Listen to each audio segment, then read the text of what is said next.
the manager should be a good fit for the work of the team and the engineers on the team, and so a I highly gotcha. technical team needs a highly technical manager, a less technical team maybe needs a less technical manager. Welcome to this week's episode of Thinking Outside the Bytes with Nick Floyd and Kirby Frugier. As humans, we want to simplify the world as much as possible to help us make sense of it. But the world is not often simple. It's actually quite complex. There's not always a right and a wrong, a good and a bad, an up and a down. Just think about the term up and down. That term is actually relative. So I just learned about this term antipodes, which are two places on the earth that are diametrically opposed to each other. So somebody standing on one end of the earth is antipodal to somebody standing on the other end of the earth. And so imagine those two people standing at those two locations are looking down at their feet. From their point of view, they're absolutely looking down. But imagine the world was transparent and that you had better vision than me and could see all the way through the earth to the other side. You would be looking down at your feet, but up at the other person's, and they would be looking down at their feet and up at you. And so our perspective matters, where we're coming from matters, our experiences matter in terms of how we perceive and interact with this world. And so things aren't always simple. They aren't always right or wrong, good or bad. But also, we can't, as humans, deal with tons and tons of ambiguity. We're just not wired for that. We look for patterns. We look for ways of working that have been successful for us, that have helped us find food in the past, for example. And so, one of the things we like to do in these podcasts is help navigate complex topics where there's not necessarily a right or a wrong, but we've formed opinions on those things, and we try to hold those opinions as loosely as we can, though, because, like I said, we try to simplify the world to a degree that is more simple than the world actually is, and that doesn't lead us to the best answers.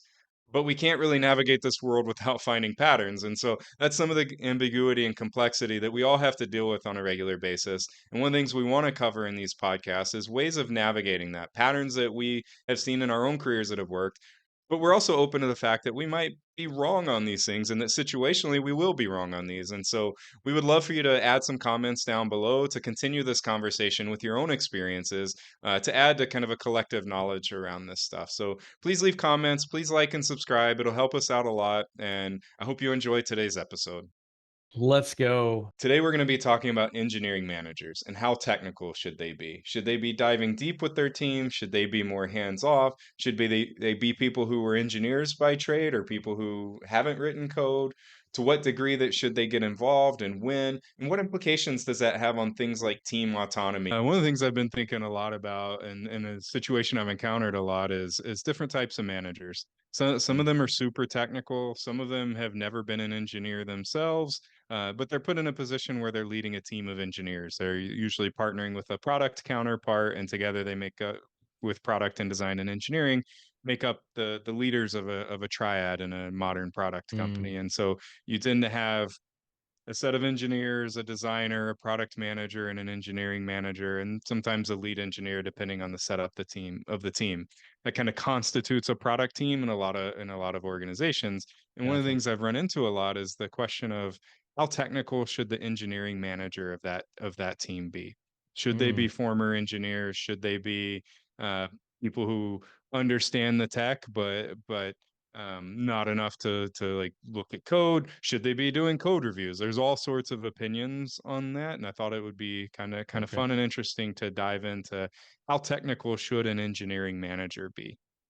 So Nick, I have a question for you. So Yeah. you've been an engineer for a while. I've been a manager for a while. I've been an engineer. We've all kind of played different roles in our Mhm. careers. And another thing related to this topic comes up, which is around autonomy of the team and the ability of the engineers to make decisions with respect to the tech and with respect to the code, basically. And Right. so, when do you think it's appropriate for a manager to get their fingers into the code versus being hands off? And like, what advice would you have for the manager of a Mm. team with respect to the code that the team is writing? Do you think they should be in it all the time? Do you think they should um decide when and how to, and like how might they make that decision? Yeah, wow, man, that's a big question. I candidly, when I was a manager, for a while, I made a horrible one. I couldn't my nature was to get into the code. and so I sacrificed the manager bits to do the code bits, and so I think that was an inappropriate example, right? Instead of doing my job as a manager, trying to manage these handful of teams, and direct them in such a ways to like help promote healthy and trustful environments, I Mhm. really just kind of came in and just did the stuff. Um, so the kind of the groundwork of your question, I'm going to base it based on my own personal experience, Sure. and that would have to be there's many times, right? So when there's trust established, um, it could be harmful to the team to have a manager come in and start messing with the code or looking at it or whatever. When you have a staunch aspect of hierarchy and labels, that could be harmful as well, right? People have these preconceived notions, either new or old to the teams, where it's just because you have a title means you should either do, X or Y, and I think that's a problem too. I think these kind of like headspace syndromes we can get into prevent us from like doing what's best for our team.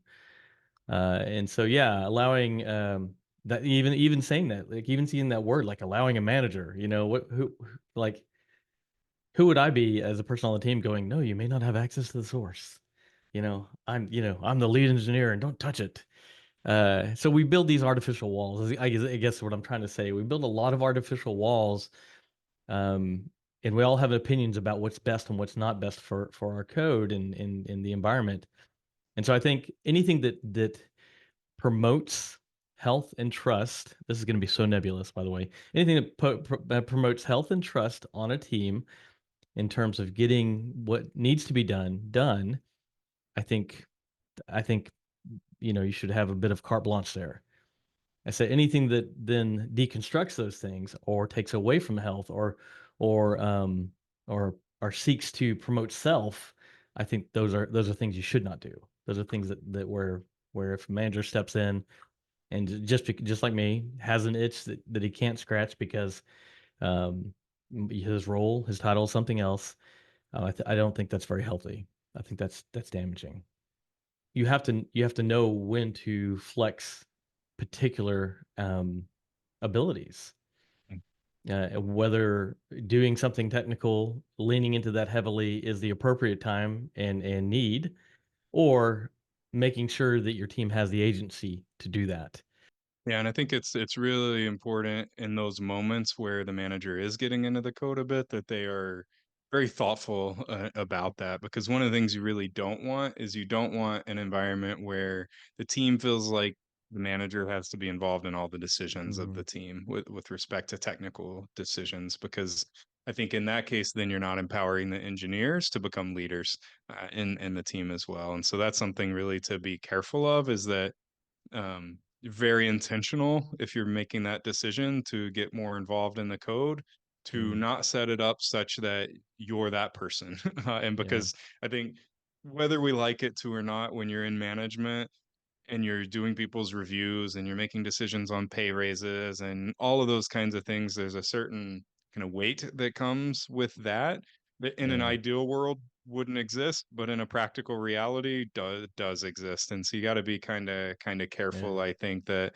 people don't start then making technical decisions because you may disagree with them as the manager of the team. And so, for example, I think it's really good for the technical lead on the team to be able to say no we're doing it this way and the Yeah. manager being okay with that obviously there can Yeah. be conversations and all of that kind of stuff but I think there needs to also be some clarity in roles in that and so if it's clear to the team that the manager can be involved in this but they're not going to make final decisions on it or that like you can disagree and that's totally okay and Mhm. and you have to have that environment where that's possible. Otherwise, you're kind of hitting some danger zones of disempowering the team or making them feel like they can't make decisions or that Yeah. even subconsciously they're making poor technical decisions because the manager like they think they have to do what the manager wants to do in that case. I liked how you put that. It was you mentioned the triad, right? You have this kind of like manager, engineer, and product, and I think that's a beautiful picture of like how like engineering synergy should be. I have rarely encountered that. Um, Ironically, I have encountered it when you were once my manager when we were building the .NET agent at New Relic. That was one of those moments in my career history where I can look back and go, man, things worked well. Like it wasn't without conflict, right? Like we still made loads of mistakes, and the work was incredibly challenging and good. Um, but that the decision making process was such that I think everybody felt like they had agency, and I think it was primarily because we did that everybody had a role, and while we all fulfilled that role, we also felt enabled to address other people in other aspects of their roles, right? So there was no, even though there were lines, we didn't necessarily play by the rules of those lines. Yeah, I like to think about it that like, people's roles and responsibilities are clear. Like they know what they're accountable for. So like the Yeah, engineers know they have to make technical decisions. They have to architect the code, design the code. They have to test. They have to do all those things that are required. And the manager knows they got to do some project management and some communication and some planning and uh reviews and performance converse, all those kinds of things that are like in the strict definition of the roles. yeah, But the stricter you get them, also the less teamy it feels. And so yeah, it's kind of like everybody should know what they're about and what success looks like in their role, but then there should be a lot of overlap. And my opinion is managers should know what's going on with the technical stuff on the team, and the team should know what's going on with outside communication and customers and all of that kind of stuff. And products should know kind of how things are being built, and engineers should know what customers are caring about, and design should, like, all these things should kind of work right. cohesively together, and there should be a lot more blurring of those lines than keeping strict lines. But it is helpful for people to know, okay, that's really like my responsibility. So technical decisions, that's the engineer's responsibility. But the manager is kind of accountable for those technical decisions being good ones because they're Yeah, having to make sure they got the right people on the team and that they're performing and all of that kind of stuff. So it's kind of like controlled chaos, I think a yeah, little bit, where um, things are super clear and people understand, but also you just set that aside sometimes. Like we got to do some cool stuff. Let's figure that out together. And I don't care what the roles are to some degree. yeah, yeah. Then, so based on that, I have a question for you. Why do you think then some managers feel like they have to get in the code, and why do you feel some engineers have to try to take on this managerial role? Why do we have this idea of like putting on too many hats in our industry? Yeah, I can think of a few reasons. So number one, people get made managers that shouldn't be put into management roles. So one of Mm, the easy responses, oh, things are getting messy. We need a manager. Well, you're a great engineer. You'll be a great manager. mm. Here you go. You're Have you now ever seen blessed that as the. happen? Have you ever? I've seen that happen so many times. Like because it's natural. Like you see people doing a great job and you make the assumption that they're going Mhm, to do great in other roles. But how often do they actually want that? Like they really mhm, should truly want it. So I think that's one way that it happens. People just kind of get pushed into that role. And when you're pushed into a manager role, but you love to code, and that's what you want to be doing, mhm, it's hard to let that go. Also, I think that managers are accountable for the work of their team. And if something's not going great, a natural instinct is to be like, well, I can get in and fix this, particularly if they've been engineers before and been successful in those kind of roles. They may feel like the only way to get the team out of the problems that they're in is to step in and Gotcha. help with that. And I think that's also not a great situation. It might be necessary sometimes, or at least it might be necessary to dig in to the technical stuff to see what's going on. um, but I think that's also, there's a lot of landmines in that particular scenario also, because if you really want the team to be great, you need to figure out what challenges they're having and how you can help with them with those challenges versus feeling like you got to take over. So that's actually Mhm, one of the harder parts about being a manager slash leader, is that you're accountable for work that you're not doing.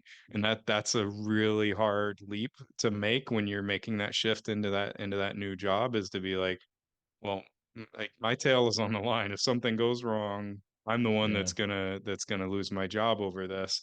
Um, but I'm not writing the code. And so that Right. is a very difficult and tricky situation for people to learn how to navigate. Interesting. So do you think that's fair? Is that meaning, you as a manager, for instance, not throwing any bits, not writing any lines of code or anything like that, not doing the kind of the metal of the work. Um, in that, let's say that work fails. Shouldn't I think engineers be held accountable to that failure too? hands down that's the case. Like that is absolutely the case that engineers should. But the manager is accountable for building the team. And so if the team's not delivering and it is because of the team, well, the manager's job is actually to hold the team accountable to that. If that Gotcha. team is underperforming, is the manager having the right conversations in that situation? Are they making sure it's the right engineers? Are they coaching? Are they growing the people on the team? Mm, If they don't have the skills to do it, are they helping them with that? So there is accountability in the managers in that. But ultimately, yeah, I mean, engineers got to write great code. yeah. Like you Yeah. can't escape that fact, and you shouldn't escape that fact. But it's complicated, I think, like all things are, that it's not super clear. But I do think the manager should be um, representing that team in some Mhm. form to the outside of the team. Got it. Yeah, you mentioned something just now. You said it's complicated. Why do you think this topic's so fuzzy? Why do you think it's there feels like there first off there's so many landmines. Secondly, Yeah, it just feels like there should be like this like really nice crisp answer, yeah, but yeah. Uh, I can think of a few things. So number one, like no two people have the same set of skills, and no two teams are exactly the same. And I don't think we want them to be. And so right. like I've had to build career paths for teams for engineers, for example, right? So define what is an engineer, what is a senior engineer, a staff engineer, a principal engineer, and what distinguishes people at different levels. And I've taken multiple approaches to that. So one approach is like very strict definitions, lots of check Mm, boxes. They do this, they do this, they do this. They exhibit this behavior, this behavior, this behavior. And I've gone completely on the other end. Like they do great work, they have a great impact. We'll measure them on one or two things. I feel Um, like I know. I feel this feels so familiar. I don't know yeah, why, it, but it might. yeah. And probably other people that are listening that have been on one of my teams that will feel very familiar too, but they've experienced different versions of it. So I'm curious which one actually is the best received. But like if you get too strict with that definition, you're not allowing for the fact that people bring unique things to the table and that actually that mixture of unique things on the team is what makes a great team. And so Yeah. earlier I said something about, well, I'll talk about the case where engineers or managers may be less technical and that's okay. Like if you have the right mix of people on the team, then the skill sets can vary. And like, so Mm, there might be engineers who have some management chops, and there might be managers who have engineering chops, or there might be managers who have never been an engineer before in their life, but they're surrounded by the right people that within that team you can make it work. And so I think it's actually desired that there's not like a cookie cutter situation where hmm. all teams are exactly the same and that you check these boxes and you're a great manager and you check these boxes and you're a great engineer. I think it's more complicated than that, and I think Yeah. that's a good thing, my Yeah. opinion. That's yeah, to follow along on that, I'm sure you do, but you remember the work at New Relic. It was very technical. Like we were rewriting bytecode. And I always reflect on that because you entering into the equation as a manager. So we had been a team for 4 years before that or something. I don't know. It'd been a It's been while. a little while. Yeah. And you coming in as a manager, you get this aspect of engineers kind of tilting their heads, going, Mhm. let's see what this guy's got. Let's see what they're capable of, or whatever. And that I think that was the aspect because there was that particular work required that it Yeah, required you to understand what we were doing, yeah, and that also granted a considerable amount of trust. Having you yeah, come in and being able to quickly pick up what we're doing, not only that, but also being able to offer understandings and opinions, established a great deal of trust. And so to that, what in your opinion is kind of the hinge point? And you can offer up different like aspects of like whether it's product or whether it's like a very, very technical thing like software for engineers, what you're building, how important it is it that the manager understands what you're building in the Yeah. this aspect of getting involved technically or not? Yeah, that's a great question. It's funny. So I'd been an engineer a long time before taking that job, but I hadn't actually programmed .NET. I was reading the .NET book on the train as I was like coming for for interviews for that. So like I still remember the understanding .NET that Darren, who we worked with, Yeah. sent to me before I joined the company. So, but I was reading that book for a reason, right? And part of the reason I was reading that book was yeah, I felt I needed to understand the work of the team to be Mm, successful. And earlier I said all things being equal, I think managers should be technical by nature, and it's for the reason like directly related to the question that you just asked me. So, what does it take to ship a complex technical project? You can't even plan if you don't understand all the mm, components that are going to go into it. It's and how are you going to review engineers and make sure that you're giving them good guidance and advice on how to be great engineers if you don't really have some of that context? Like I right. think the you have to be so strong in everything else in that case to be able to make up for that then only truly exceptional people I think can manage teams without having been an engineer for example or had Mm, some context in the domain that they're managing because like how many of our one-on-ones like okay I want one-on-ones to be more about careers and career guidance and all that stuff but how many times did we just talk about the work right yeah. as the context as the base for everything that we're doing well, like that's what you're living day in and day out. And if I can't talk to you about that, then we're not Yeah. having a great conversation about the challenges you're facing and that you're dealing with. And Mm. how much of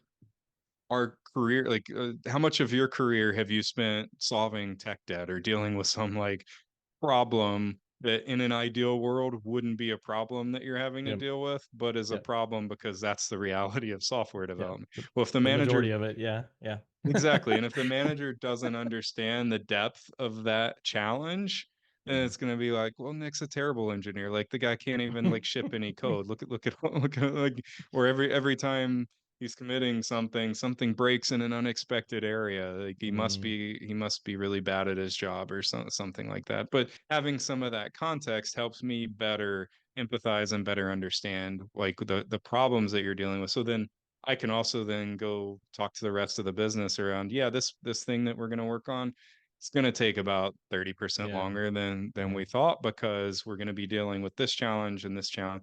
And I also think I don't think managers should shield their teams from realities, but I think they should shield them from noise. And Yeah. so as a manager, you get a lot of noise like what's going on? Why is this taking too long? What are the like you get a lot of those kinds of questions and if I have to go to you as an engineer on my team every time I get one of those questions Yeah. then you're getting interrupted you're not going to be able to stay in flow like I need to be able to speak to those things with people outside of the team and so in order to do that I need that technical basis to be able to have the right kinds of conversations and to be able to be that person for the team that the team needs me to be. Yeah. That's good. That's that's that funny that last thing you said about kind of protecting the engineers from what the noise, right? You just it's just a picture painted in my head. The smoke-filled rooms, the punch cards, managers standing with their arms folded behind the engineers, looking, peering into the screen, of oblivion, and just constantly going, okay, where is it? Is it done? Is it done? Kind of the Dilbert-esque kind of life, and I have fortunately only ever experienced that once or twice in my entire career, and it was miserable. It was absolutely miserable. And so I guess then I would ask you, what's more important? Given you don't want to create the Dilbert environment, and given you don't want to like, hey, this is full on hippie mode where we're just like doing whatever we want, whatever feels good, let's go, and not getting anything done. What what are then what's more important? Is it more important to be more technical as a manager? Is it more important to be more empathetical? Is it like how do you know how to balance those things? Yeah, I think sometimes I'm gonna give a really succinct and very clear and crisp answer to this question. And that answer I'm is, excited. I'm so excited. Here we go. you ready for this? Yeah, I got it. Depends. So Very yeah, managerial of you. That was yeah, excellent. Yeah, well yeah, done. yeah. I worked really hard. Like I was sitting there spinning, trying to come up with an answer that would satisfy your question there, You and did it. that's You where did I it. landed. We can just end right now. You're We're welcome. yeah, yeah, we're done. Mic drop. Yeah. Okay. Uh, no, the reason I say that is I think it can depend on the moment, and it can depend on the team, and it can depend on lots of different things. So, um, Sure. for example, we all like a lot of times when you're building a kind of a modern product, there's levels Mm. of complexity to the product itself. And so there might be like edge level stuff, right? That's dealing with thousands, millions, hundreds of thousands of requests coming in per second, that kind of thing, where there's like no margin for error and the Mhm. work is very, very highly technical in nature. I wouldn't put a manager over that kind of team that didn't know those Right. challenges. And I think they should be like much more technical in that kind of situation. Are they dealing with like a renderer or something where the work itself is just highly technical in nature? Bringing back some more memories Yeah, for you, you I can did. tell. That was a deep cut. We'll just go ahead and Yeah, leave that yeah. on the floor. Let's go ahead and All move on. right, good. Good. But then there's parts of like any modern app that are kind of more surface level stuff that yeah, it's hard, but the challenges are a bit different and they're Yeah. much more predictable in some ways, and there's less need to be as deep technically, even for the engineers on the team. And so maybe that's kind of my quicker answer is the manager should be a good fit for the work of the team and the engineers on the team. And so a I highly gotcha. technical team needs a highly technical manager. A less technical team maybe needs a less technical manager. Okay. What do you think? I've been doing a That's a lot of fair talking. that's a fair Yeah. answer. Well, I mean, you do have the lion's share of the knowledge here. Well, I've been Uh in both roles, and so I have yeah, that. Well, yeah. you've Well, managed yes, teams before say too, yeah, though. and that's So I think there, that's part of the yeah, problem is like I did like my hope is that I've done the engineering side of things like fairly well. I've been okay, I've been good. But I'll be the first to say, raise my hand. I shouldn't be a manager. Just not too good at it. And I liken it to this. I used to back in middle school, a long time ago, ages ago, when the dinosaurs roamed the earth. I played soccer. That was one of my favorite things to do. I love playing soccer. I was a forward, a left forward. I had a really strong kick. I was a good striker. I could get the goals for the team. yeah. And I remember standing on the sideline. I had to get sidebarred for a bit, and I kept on, calling out to the coach, "Put me in, coach." Um, and he goes, "Yeah, fine. I'll put you in. You're going to be sweeper." And I'm like, "What? Wait, what?" And if for anybody who doesn't know, sweepers are back there with the goalie. That's for curling, right? Sweepers. Yeah, The exactly. Yeah, you're the Okay, guy that's in front of the ball. No, no, okay. no. What is it? I don't even know what the puck thing's I have called. no idea. I'm totally out of line here. Yeah, all the But no, Canadians that are yeah, listening are yeah. There's yelling like, right now. oh, this is the worst. And stop. Yeah, and so no, the sweeper is in front, just in front of the goalie. He or she is supposed to like manage that aspect back there, right? They're supposed to take they're caretakers of that wedge between the people coming at you and the goalie, the kind of the last defense before the last defense. Mhm. And I couldn't stand it. I kept running up to the forward position, and so there was no sweeper, and we just got trounced. We got slammed, and coach was like, "Why? What's the deal?"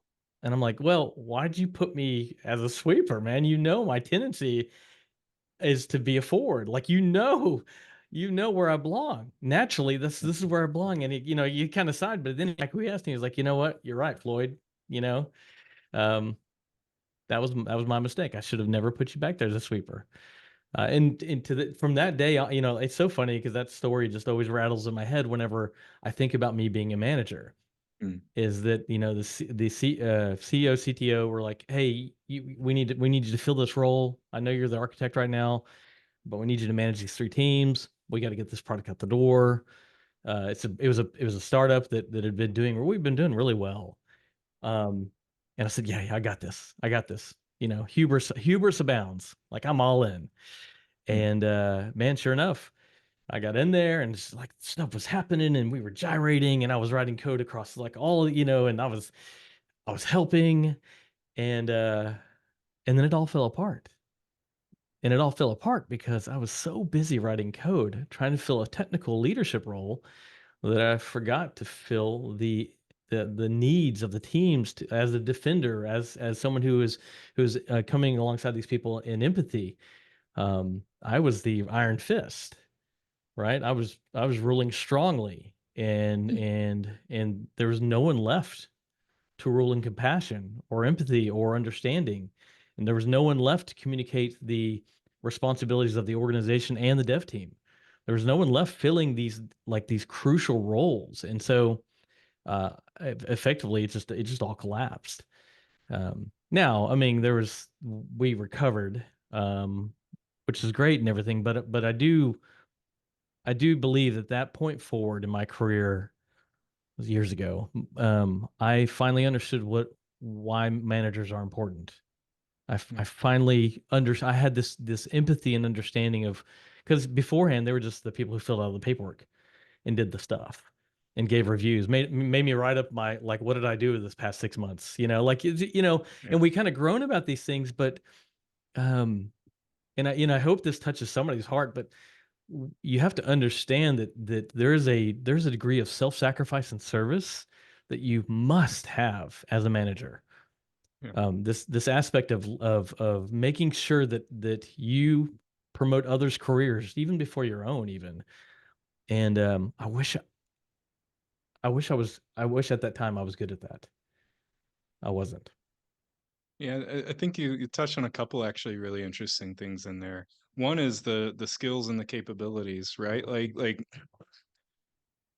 I think for people to be great managers, they need to believe that that's what they want to do, that Mm, is a desire of theirs, and that the things that make you great in that role are things that resonate with you. So like seeing the growth in other people, mm, seeing when you get more excited about people figuring out conflict and how to mm, work together than you do about like committing some code, right? Or yeah. those kinds of like what gets you buzzed, what gets you energized, those things need to fit.